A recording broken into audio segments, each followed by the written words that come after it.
sticking in the muddy site tour before, so obviously we'll quite see progress and also visit our brand new office space, looking splendid.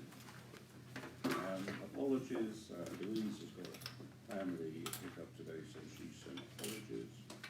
And nobody from the department today, I guess Further has taken its toll. And Mark Dance, as you know, the passage of politics has swept Mark away. And I've sent her a letter on behalf of the board, thanking him for his really quite dedicated service to our interests during the years that he was representing things. And he would definitely add value to our proceedings. So we'll note that in the minutes, but also I have formally, as I said, and we're awaiting a visit from his replacement, Councillor Mike Whiting. He couldn't be here today, but he is now receiving the papers. So in due course he'll be catching up with our events and joining our proceedings. John's confirmation still awaited, along with all our other pending appointments. But that's just the way of the world at the moment. How many years it come through? Take it as a compliment, actually. They're thinking so long and hard. Passage of politics. Right. So let's crack on into the business of the meeting. We've got the apologies. So it's any additional declarations for the ones we normally take. If not, then we have minutes of the last meeting. Denise, thank you very much. Very full set of minutes, which I was happy with when I went through them. Are there any comments from around the table, please? If not, we can accept those and then move on to action points which arise if there are any. We don't have any actions open for part one at the moment. No. So. In that case, Ian, into your first report. Thanks very much. It's reasonably short today. Obviously, we are in Herder, as you mentioned, Michael. So there are certain activities that we haven't been able to proceed with. A couple of consultations that we were planning to do, one for Milton Place and Grove Road. So those are being held over until the early new year. But we'll be ready to go with those as soon as we get the other side of Christmas. Yeah. There's still a lot of activity that we're able to carry on with, which is regarding business as usual. So a lot of work, particularly around feasibility studies that are being done across a wide range of projects that will be our programme in future years. We're obviously come to the finance agenda. We're very keen to make sure we spend the revenue programme money that we were allocated, and that is largely being spent on those feasibility studies. Speaking of budgets, you'll note at 1.3 that we still don't have allocated budgets for next year, which is becoming problematic in our planning. I have raised this with our SRO, the accounting officer at the ministry, and we heard just yesterday that we've been commissioned now by the department's finance team to prepare some budgets for next year on certain bases. But it is an issue for us, and it's becoming so. As I mentioned here, we've got staff that are on some short-term contracts, so they don't have the certainty of employment for next year. So, with your support, I will continue to press that the ministry for an early settlement. I think I've heard that a number of arms length bodies are faced with the same issue and are similarly sort of pressing for greater clarity as soon as possible. So, what do you think of the delaying points? So we know that the ministry have had their budget allocated as part of the settlement that was in the summer, and I think the political uncertainty and trying to ensure that there is some discretionary budget available if ministers come in and things next year. They're obviously trying to hold back to allow for that. So I think that's part of the problem. So Yes. it's and I think that's fine in the ministry, because that means they can move their resources around. For us, it's a bit more severe in terms of the impact of not knowing. And there is a real danger, I think, that some of our activities will stall as a result of that lack of certainty. Yes. So Okay. we continue to press that point. In terms of progress out on site, at 1.4 you'll see, and Mark will say a little bit more about the housing completion, so we are on track for that. There's one risk that has come up fairly recently, is that the contractor that the developer of the local centre in Castle Hill was using went into administration. So the developer is sorting that out at the moment, but it does mean that there's been a halt to construction works there, and we do have some completions there that we're expecting to come through this year. Not sure at the moment quite what impact that will have, depends on how quickly they can get the contractor back on site. But we've definitely got some 40 to 50 potential completions at risk there. Everything else in terms of sales appears to be going still pretty strongly. So overall, apart from that risk, we're pretty confident of quite hitting our number this year. I was just going to, so at 1.5 you'll note that we've recorded the fact that a new envoy has been appointed for the Thames Estuary. It's a person by the name of Kate Willard. I was going to just see if Jeremy wanted to sort of shed any further light information on the process and the role that the envoy will have. I think Jeremy's been. Yes, it was a really interesting recruitment process, very high caliber candidates, and I think Kate, for those who don't know her, she's involved in the commercial work at Eddie Stobart's. She's particularly involved in infrastructure planning and airports and other things of that nature. She's got a real sense of how transport works, infrastructure works, but she's just generally very, very qualified, and she came across extraordinarily well, and I think she's going to bridge that gap between being both credible behind the scenes and actually persuading government to look on us favourably or look on the estuary favourably and get things moving there, and also I think being a very good voice for the estuary publicly, which I think we've needed for a long time. We need that sort of Radio 4 Today sort of presence, which always goes into bat for the region and the area. So I think she'll do that very well, and she was delighted to accept it, and I think she'll be a very good candidate, a very good envoy.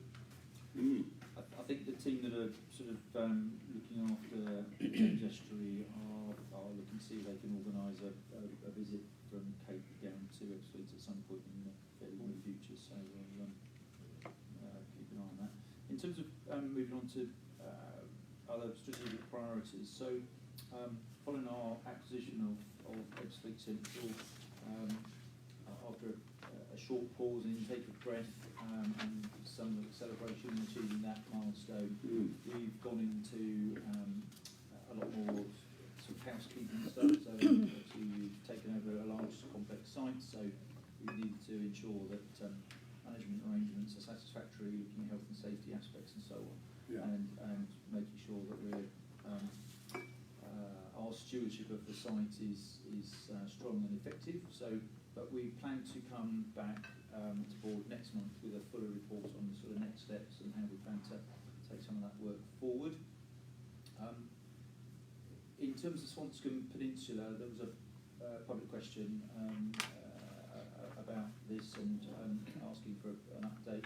So I have provided in my report here as much update as I'm able to give. I did have a meeting, not the one that was referred to in the public question, which appears to be the Kent Council, but I did have a meeting with RCH, and I've summarised here in my paper the main points of that came out of that. So as far as we understand it from them, they expect to be consulting on their proposals early in the new year, with their DCO being submitted quarter 3 next year.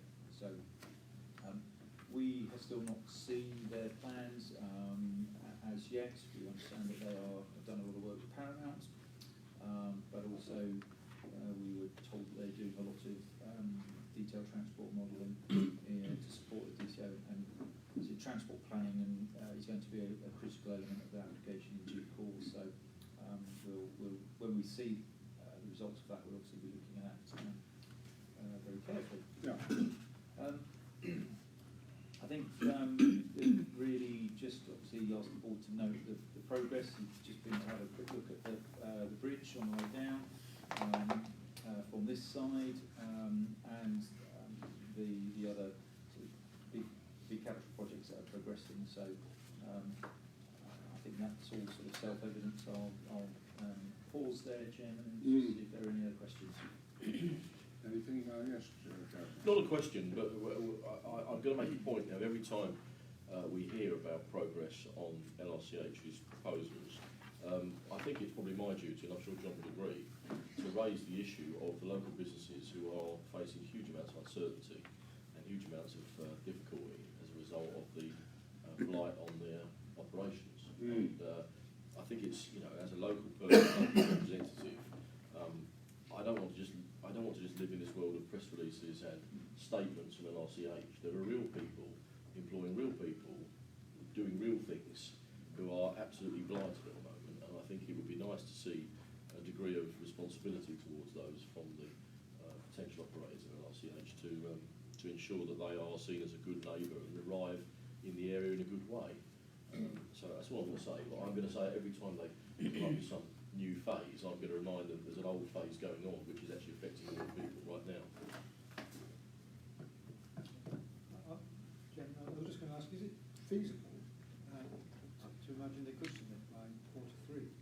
That's next September, isn't it? I mean, they have a lot of work to do. They're consulting in January. I don't know how long the consultation period is. It's Q1, I think they've been saying. Q1. Yeah, so, Okay. consultation about 6 to 8 weeks. Yeah.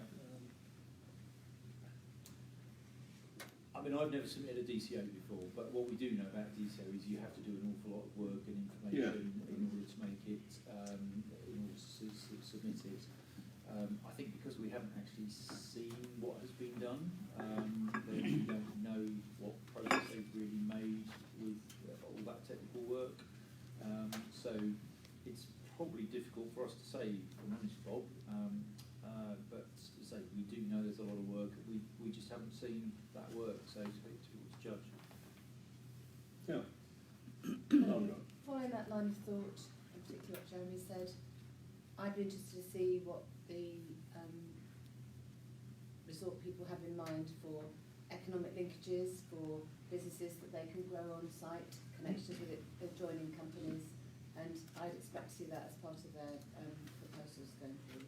So that's business support and probably employment and training.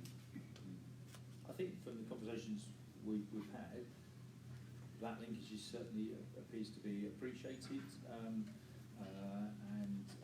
but it's difficult for us to judge whether that's going to result in something really tangible being done, because we just haven't seen the plans and the proposals yet. So, but I think you're right, we would definitely be looking for that. There's a massive opportunity there, and we would want to be working with them very closely to exploit that for the benefit of the communities and the residents around. But it's hard to engage them until we actually have something to talk about. Yes, John. I have spoken with them, and I've not seen their plans, but I understand they're quite well advanced.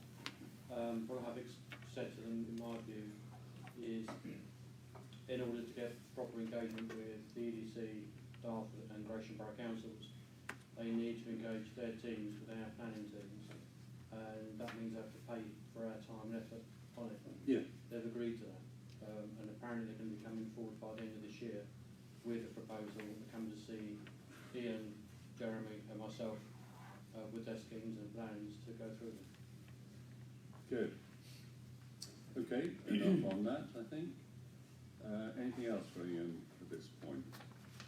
No, we're all content. So Kevin, when you're ready, into Oak Street Living. Thank you, Chairman. Just to say in the report, in response to board members' suggestions last month, we have now decided to kind of split the Ebbsfleet Living report up to clarify what activity is being directly delivered by EDC ourselves, which we're doing, or which have been delivered by the community with EDC funding, which are being delivered by local people without funding, and also things that we're doing in partnership with other people. So we've broken the report, and we'll continue to break the report up on that basis moving forward. Before I go into activity during the last month, I just wanted to highlight that the Ebbsfleet Garden City Community Board calls for interest in applications has now been launched. The closing date for that will be the 2nd of December 2019, with the first meeting of the Community Board due to take place at the end of January 2020. Yeah. And just to confirm as well that we have previously said that from the board representatives here will be Ian, Jeremy, John and Sandra on that board, with being chaired by Jeremy in the first instance. So moving on to activity that we've had in the Garden City over the last month. Firstly, activity delivered directly by the EDC with and for the local community. There's been a lot of pumpkin activity, obviously seasonal and starting autumn, over the last month. So one of the key opportunities or activities which took place was a pumpkin walk, so linking some creativity with local schools with our healthy walks, which we've been running over the last couple of years. This actual event attracted quite a lot of families actually from a lot of the new communities, which was really excellent to see that coming forward. They all undertook a 4-mile walk, so quite a significant walk, which took them from Castle Hill via Swanscombe, meeting the local community there, via the Ebbsfleet station, where the station actually worked with local schools to display a lot of the pumpkins that had been created and carved, and finally finishing up in Northfleet, where we had some sort of refreshments for them, for the very tired people at the end of that walk. What was also very important about this event, however, was that local groups in Swanscombe and local groups in Northfleet actually came and met families who were on the walk to show them what kind of events and activities were available both in Swanscombe and Northfleet, to try and, again, get local people to kind of mix between the communities, and that was very helpful and very successful. In terms of other things which EDC are currently funding, obviously we've been aware previously of our Better Points application. We've now got over 1,250 people using the Better Points app in the Garden City and across the Dartford Gravesham area, which is a huge number of people using that. We launched for the autumn. Obviously some people tend to hibernate slightly in the autumn. We're trying to put some incentive to keep people active. So we have something called our step-by-step challenge, and that will run for the next 8 weeks, with additional kind of small challenges and additional bonuses for people to keep them active during the winter months. And we'll report back on how successful that's been at the end of the year in March next year. We've also worked with a number of the local schools, four schools in the local area, to get kids involved in, again, creativity, but we use pumpkins as the tool, so we had a lot of pumpkin carving in all the local schools, and actually worked with Ebbsfleet International Station to allow the students then to display their pumpkins in the station, and we had lots of visitors from the different schools to look at those as well, which is very helpful. The Maritime Academies Trust, who will be the operator of the Ebbsfleet Green Community School, or primary school, held events in Swanscombe also with a pumpkin theme, where they were trying to meet local parents and sort of tell them what's going to be happening at Ebbsfleet Green when that school's going to be opening. Do you like pumpkins, Kevin? Our community likes pumpkins. So the schools like pumpkins, people like carving the pumpkins, so you know, if that's what people wanted, that's good. So did they make pumpkin cake? With pumpkin soup at the end of the walk. Good. Yeah. Using all the stuff. I can't guarantee that pumpkin soup was made from the same pumpkin that was carved, but certainly it was a theme that was carried through it. And there'll be no pumpkins next month. That was very much an October activity. In terms of some activity which happened in the Garden City directly by the community and by some other people, we've quite an interesting event on the 10th of October for World Mental Health Day, where local community groups and the Maritime Academies Trust actually came and took over the station to try and raise awareness of mental health issues. Local sports providers as well. I mean, local primary schools, we had singing and different things to kind of really raise awareness of mental health, not just in the whole area, but in schools, and mental health resilience across schools as well. The Maritime Academies Trust has been very active this month, obviously because they've now been confirmed and are starting to look forward to opening in the Garden City. They had a Teddy Bears picnic in Ebbsfleet Green, and they've also had an open day where the head teacher was meeting local interest groups and potential well, so that was again very well received in the local area. In terms of some of our partnership working, we were pleased to say that we were successful in partnership with LB21 and the Royal Opera House Bridge to bring a fund of £37,500 from Arts Council England, apart from education, to have a cultural and creative schools programme specifically for arts and culture moving forward. This included a contribution of £8,000 from EDC to help this deliver in this additional funding. This funding will deliver a research and development programme for arts and culture across the schools in the Dartford, Gresham, Ebbsfleet area, with a view to trying to help the schools and pupils Arts Mark accreditation, which really is making something, making lots of opportunities in schools for arts and different creativity in that. So we'll look forward to seeing how the schools progress moving forward. In terms of working with our developers and partners, Henley Camland and their consultants Groundworks held a community workshop in the Castle Hill area to try and consider how we could improve our approach to public arts and artist briefs moving forward. So again, responding to a lot of previous board comments, but making sure that local people have an opportunity to get involved in some of the arts and creativity on their sites. I'm glad to say over 40 people attended this event, which included walks, workshops, and people come up with their own ideas of how we could do arts and creativity in Eastern Quarry or Whitecliff moving forward. And then finally, really just looking forward, actually it's not looking forward now because it was last week, we had a community meal which was funded by the Ebbsfleet Community Investment Fund that actually held on the 9th of November. And was well attended by local people. And finally, every Monday in November, there will be a Century Storytime event taking place in Swanscombe. And again, that's with the Maritime Academies Trust, who will be taking over the Ebbsfleet Green School. We've also launched this month a Creative Ideas Fund. And this will allow small amounts of money to be given to local people who want to start up some kind of creative community-led activity or project or a group linked to culture and arts. So we look forward to hearing if we get receiving applications from local people for that fund. Well, very good. Questions for Kevin? Everyone content? All right, let's move on, Mark, to Tom. Thank you, Chairman. The first item is media, and the month was dominated by news of our purchase of Ebbsfleet Central. As board will know, we kicked off the announcement at our information centre at Ebbsfleet International, and at the same time sent out a press release to all media. The story has been seen by approximately 10 million people across the media online, with our live announcement seen by more than 3,500 individuals. It was picked up extensively by trade press, including Property Week, who also did a follow-up double-page analysis spread this week. Elsewhere, there were media items on the announcement of a new primary school provider for Springhead Park, as well as the announcement of a new head teacher for Ebbsfleet Green Primary School. And our release with UK Power Networks announcing the arrival of transformers as part of an electricity deal was also published. And you can see media in Annex A. Item 3 is our newsletter, and we sent one out to our 700 subscribers to let them know about our Ebbsfleet Central land acquisition, as well as update them on a community event, which Kevin went into then on pumpkins, and the launch of a Creative Ideas Fund as well. Item 4 is our website, which was viewed by 5,625 individuals in October, which is our third highest figure since we relaunched the site in May 2016. We had a spike in traffic on the day of our Ebbsfleet Central announcement, with nearly 1,000 views of the story.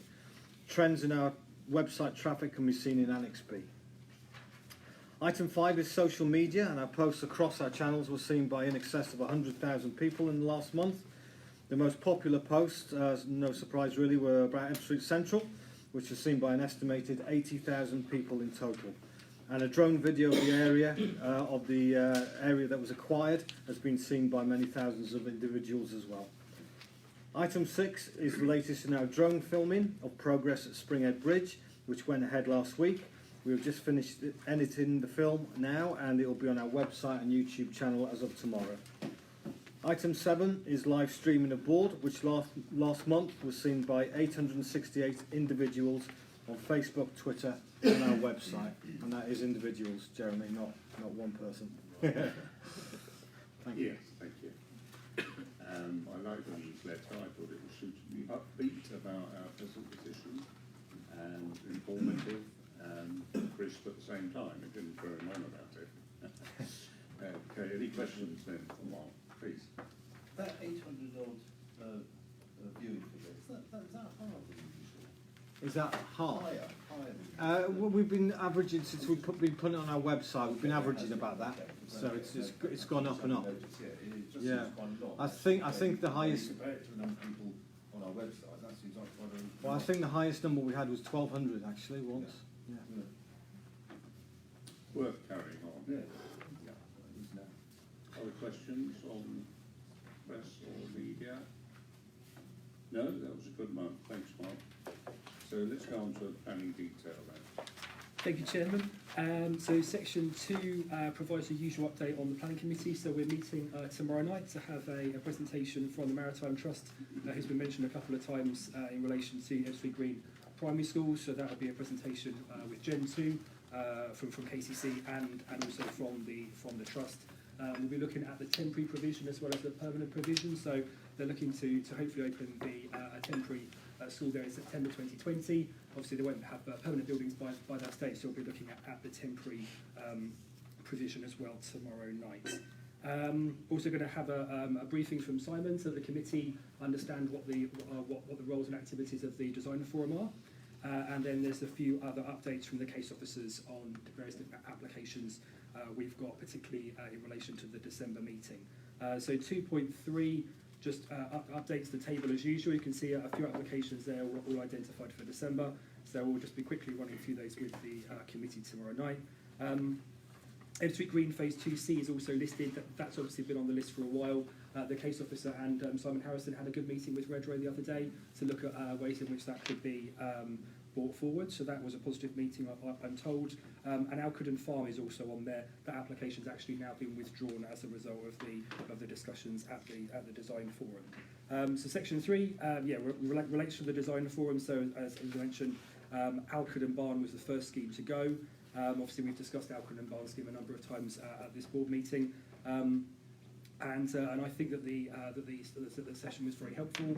I think that the people that were on the forum that day were very in tune with the issues around heritage, around landscape, around the use of the facilities, and engaging with the community to understand how the final sort of product should be finalised. So the response has come through.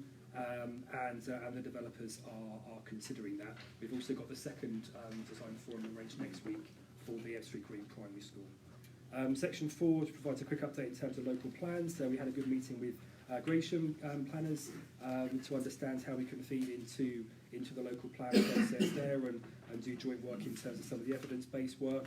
And there's been some progress in terms of the Dartford local plan. I think we're going to talk about that very briefly in part 2, but there'll be further papers coming to December and January, potentially depending upon the consultation timetable for that plan, which will be finalised in due course, I'm told. Section 5 just provides a bit of an update in terms of various different bits of engagement. So Ian and I met with Primary First Trust, who are operating or will be operating the Springhead Primary School over the road.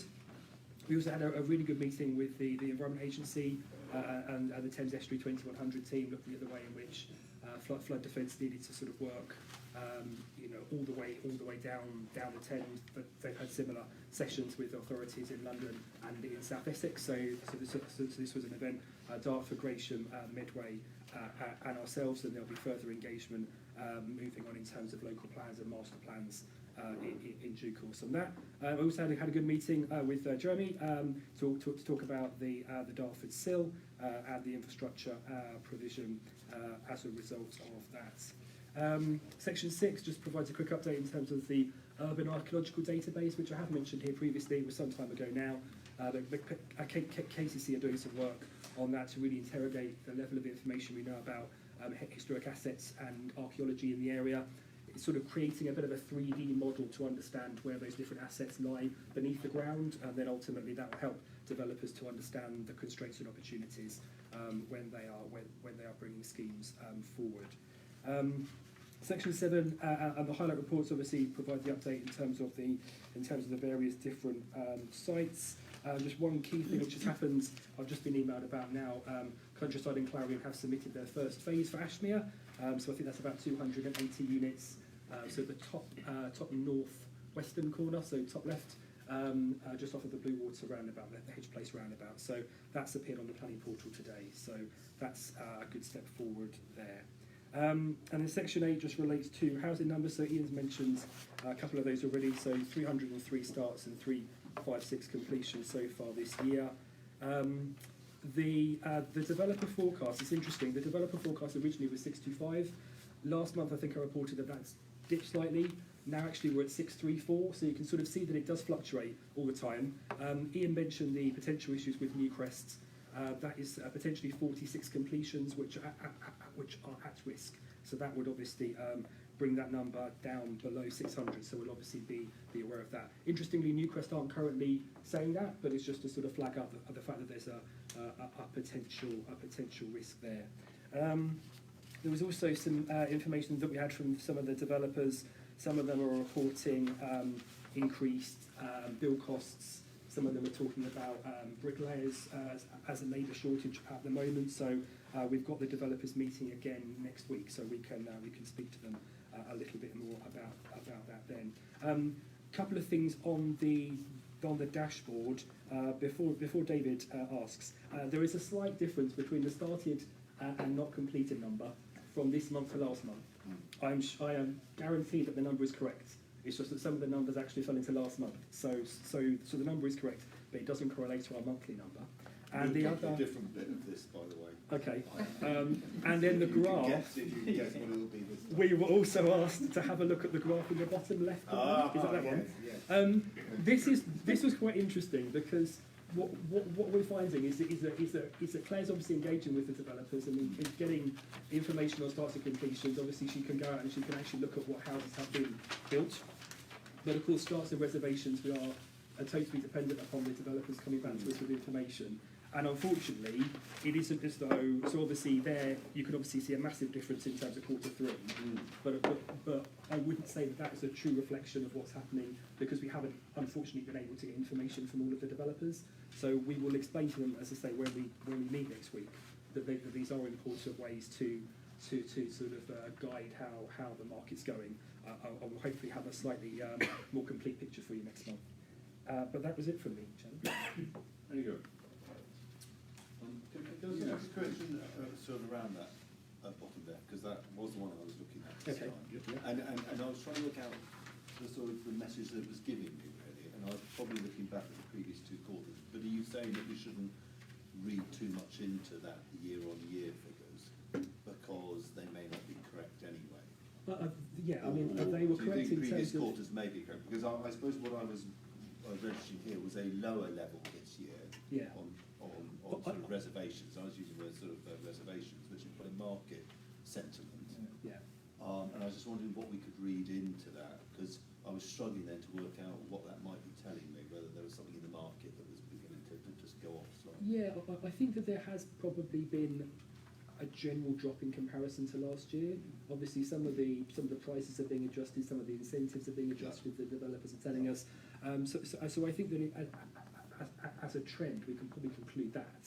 But it's just that because month on month we don't get a complete figure from the developers, it's difficult to provide an exact comparison. Only that we've had the debate, or started the debate around here, about what are some of the incentives that might currently be applied that we may want to try and reinforce in any government's market development, hugely important for the housing market. And I wonder whether this was a way into that discussion with house builders as to where they may have concerns or otherwise of different schemes or incentives being withdrawn or applied.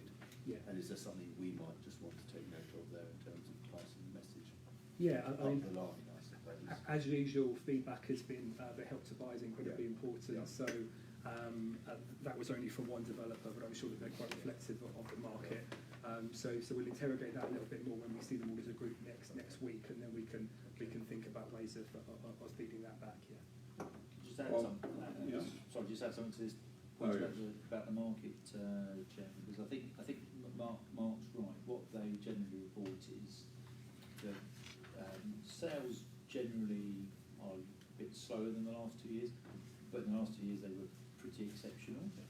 But they still will report that this is by far and away their best selling outlet in Kent and this part of the country. So comparatively, it's still doing very well, but it's probably not hitting quite the extreme pace that it was in the last couple of years, which was pretty exceptional. Okay. Bob? Yeah, two separate points. Just following on from that conversation, it would be useful when you have the meeting next week. I know they won't say things in the meeting in front of their competitors, but it would be useful just to try and have any side conversations, just to try and pick up any of the latest intelligence. Just practical. The main point I was coming back on was that one you mentioned about skills, shortage of skills. And I just wonder, is there anything we can do to help on that situation, really, in terms of working with local people or local agencies, or is there any sort of intervention? Because obviously it's not our number one priority, but it's just it's a recurring theme, and I just wonder if there's anything at all we can do.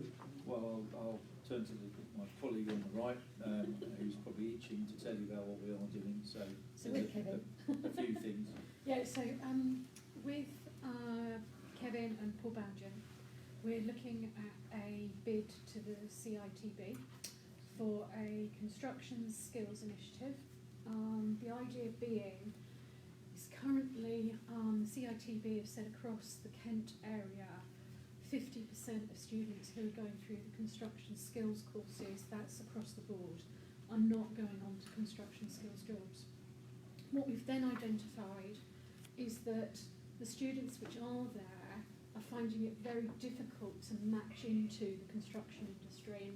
And I think Ian and I have been first hand in helping individuals who are coming up at BTEC or who want to do apprenticeships, that they simply don't know how to get into the companies, and when they do get into the companies, almost immediately the ones that we've helped to place have been offered apprenticeships by companies like Balfour Beatty, you've seen UKPN, and all these other big companies are immediately offering apprenticeships to these individuals once they get them into work placement. So between Kevin and myself and Paul, we're working up this bid with Balfour Beatty's support, UKPN, and some of the housing developers, Clarion, with North Kent College and with Greenwich University. They're the people who've literally just come to the party already to put the bid together, and we've got to submit it by Christmas. Kevin, have I missed anything? It would be for a sort of like a coordination service, so the problem is it's sort of brokering between employers, so that would be it would be somebody to do that. Excellent. I think they're also interested in doing perhaps a careers fair early next year as well, just to kind of raise the opportunity of what jobs might be here in the longer term. So going further back into the secondary schools and sort of trying to get more young people encouraged to get into that industry as well. Going back to the point that started this about the reports, it is quite strange in some ways, because we see that house builders fairly frequent every couple of months, and we'll ask them 1 month, no, it's fine, not experiencing any shortages. Then the next month it's, and the next month that'll probably be, so it doesn't seem to be a sort of a consistent early warning. It seems to be quite short term. Some of these things appear to be happening or getting reported. Whether it's the people that we engage with, just not necessarily dealing with that, I don't know, but it doesn't seem to be any sort of consistent pattern to it, I would say. I think the backdrop, as we found last week, is the figures that showed the government did actually achieve an uplift in total housing deliveries this year, much to most people's surprise, I thought. And so there is an increase in supply, and there come a point where that has an effect on demand and supply. Just going back to the CITB and the training, though, this scheme, absolutely as a whole, does offer a great opportunity for a training scheme, because obviously it's a longer term programme with the quarry. So you've got 7-8 years work, which is, you can offer people a full apprenticeship and the training and the employment if it can be coordinated with the developers and the contractors, which is unusual in a lot of places, because you may have one house development and then that moves on. So I'm very pleased to hear that, because I hope we can have some influence on that and help local people get careers, which when the work here is finished, they can then take other places. Just on that point, I think there's quite a lot of experience. They did the apprenticeships with the house builders, and when they go into college 1 day a week, it's more likely to work than if you go and recruit young people and hope they'll get jobs later. There's different ways of doing that, but certainly that's, in my experience, the way around it works best. I only plea would be to liaise with the Blue Water Jobs Fair, the existing one, because Got we're those. doing that, Yeah. because I mean that's got a very good reputation now, and I think Yeah. they were very keen to. Remember the organisers 2 or 3 years ago, very keen to boost up their construction training side of it. So it's a very well established jobs fair. Yeah, we've met with them, haven't we? Yes. Yeah. Mhm. I mean, one of the key challenges that some of the students face is the level of work experience now is very, very high in comparison. So an individual doing the first stage of a BTEC is required to have 350 hours of work experience in 1 year. So that in itself, that any company to take on board has to be kind of serious. So we're looking at following it all the way through to make sure we've got consistent competencies that the work placements come out with as well, across the work placements and then apprenticeships moving on. Was there anything else, Kevin? No, that's pretty much covers it. Yeah? Thanks a lot. Sandra? Can I ask a question on paragraph 5.2? I was in another meeting somewhere else last week when the issue around national flood strategy and the strategic planning for flooding was coming up, and it led me to wonder what we're doing, and I can see there's something there, but who's actually leading the planning of the work for the Riverside strategy? In terms of which organisation? Yeah. Well, it's primarily led by the EA as the overarching body. They then engage with different local authority partners, landowners, developers to look at different interventions or different approaches at different sections of the river. But your notes suggest that they want some greater coordination, and certainly where I was having a conversation elsewhere, there was a concern that individual organisations may not have the capacity to do the piece of work that needs to be done. Okay, yeah. So you know, do a strategic flood defence, whatever kind of strategy in a with a wider group of organisations, which is what that seems to say. Then. It's definitely been raised at the Kent and the Essex group meetings. Okay. It's been on your agenda of the Kent planners, I would imagine as well, that Mark is chairing at the moment. So at a partnership level, it's been picked up there. Yeah, I mean, what we were talking to the EA about was almost the next stage to really understand where those critical sites are, particularly across this particular section between Dartford, us and Gravesham. It isn't a massive length of riverfront, so actually there should be enough information out there where we can all understand where those weak points are, and then understand how those different elements can be catered for. The whole approach of this Riverside strategy is to be looking at slightly sort of softer interventions, looking at planting strips rather than having massive walls everywhere. It's looking at a landscape solution. So there are obviously different ways in which that can be embedded. When you get further down, of the section of Medway that's then on the Thames is a lot of undeveloped land. Therefore, and there wasn't as much of a desire to possibly look at too many interventions through there. So the next step of the meeting is almost just to try and sort of drill down into particular sites just to see what that would be. But then going from there, then what the costings for that would be as well, because obviously the EA can bid for money. Some of the interventions are expected to be done by the landowners, but then there's potentially gaps there as well. So we just need to understand how the whole package can be developed.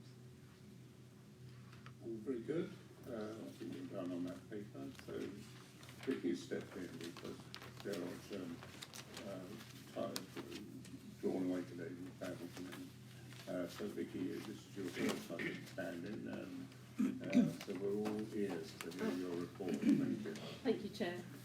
So yes, the normal monthly report to you detailing the finances in the month and also our outlook.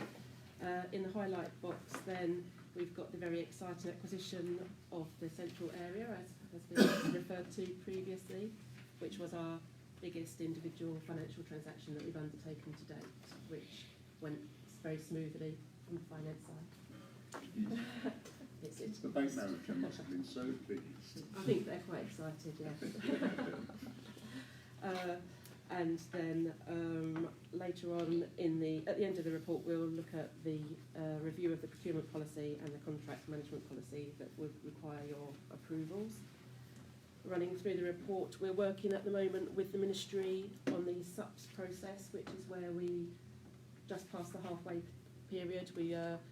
work with them to lock down our spending plans for the rest of the year, and we're intending to spend all of our revenue money and all of our capital money at the moment. We're just liaising with them about that, and getting their approval, hopefully, to retain the additional planning fees that we referred to last month to utilise for more project feasibility expenditure and any other planning activities that are required for that. With regards to the table detailing the capital expenditure, we have populated that with the budgetary figures in figure 3.4, the total is 66 million. We hadn't done that previously in response to that public question because of the sensitivity around the numbers with our negotiations on the acquisition. Moving on to staff, I'm pleased to confirm that Ian's agreed the secondment from Homes England for a further 18 months. You know, the legal papers have been signed. And we've also got 2 new business support officers in post now that appear to be very successful recruitments. And I'm pleased to say they're people that live in the Garden City.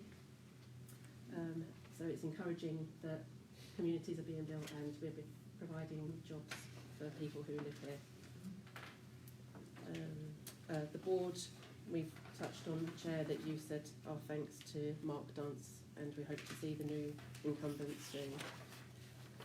Section 6 then, we do undertake a sort of rolling programme of looking at updating our governance documents, which I think it's fair to say some of them were put into place quite quickly with the inception of the EDC. We've got a rolling programme of reviewing them, coordinated largely by James. Thank you, James, for a lot of hard work there.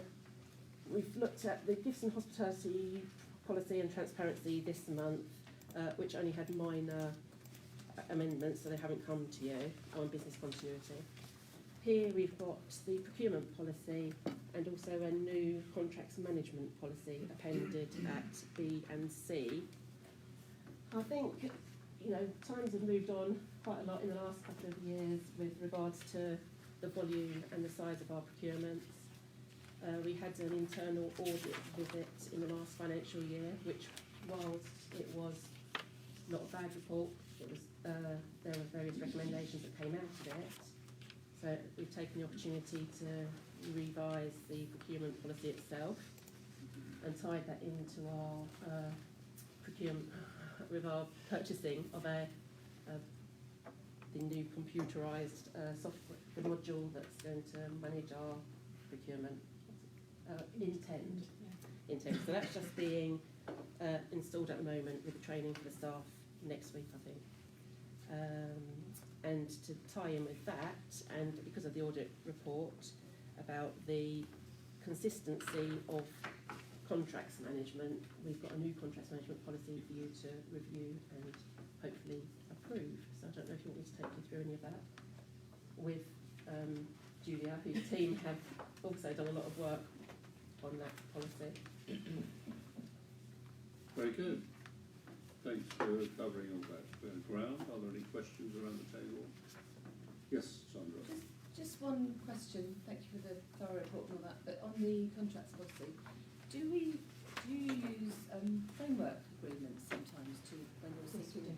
So should that be mentioned in that policy at all, or is that covered? Because I'm not quite familiar with the terminology. Procurement policy. It's in the procurement policy, isn't it? If we were using a framework, we would still, all of the things which are mentioned here would still be in place. Yeah. So we would still have monitoring, pre-contract meetings, so we would still have all of those things. So for me, this, I think, simply sets out these. Sometimes when you use frameworks, actually they generally demonstrate the best practice because that's how they've developed into frameworks. So, so for me, I think this is making sure that if we're not using a framework, that we're actually working to that same kind of high standard. I suppose what was in my mind when I've gone in as an interim manager sometimes, there's been a framework in place that we could use, or there are other frameworks which we could use or not, because I didn't necessarily know. Yeah. That was all I was trying to say. So it's in section 5 of the procurement policies where you see our approach to that, and you're absolutely right. We tend to look at the piece of work that we want to get done and consider what frameworks would offer the right solution and select the most appropriate. Some frameworks we can use, some can't. So it's a question of choosing the right one. But it's a procurement issue rather than once you've procured, then as Julia said, the contract management approach would be the same. Yeah, So, understood. Okay, thanks. Well, the criticism of small organisations like this using frameworks is you tend not to use local people, which is always the dilemma you're in our position, Yeah. trying to influence the local economy, whereas the frameworks, the national frameworks generally, unless you can get a regional one, which I don't know if there are any regional ones. Well, there's a Mayor of London one, and I don't know whether we'd ever have our own one. I mean, I think that's a little bit what I was fishing for about how you look in a pool and what you can see, really. So yeah, I mean we do use a range of frameworks, but generally the construction frameworks are all geared towards local employment and local contractors. And I think we've previously demonstrated the dashboard from the bridge.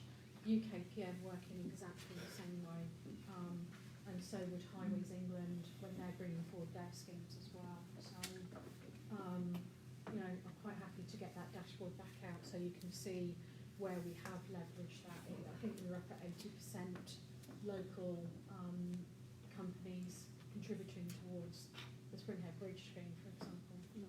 I think I was thinking more of architects, designers, some of the other work which we've procured, and they are on frameworks as well, or how we do Yeah, that. so that might be the choice that we would make, not to use a framework, because you can't access those local companies, and therefore we would then choose to procure using our own portal system, following the research of those particular organisations. Someone just said there's a Kent framework, so maybe we could even add that in there.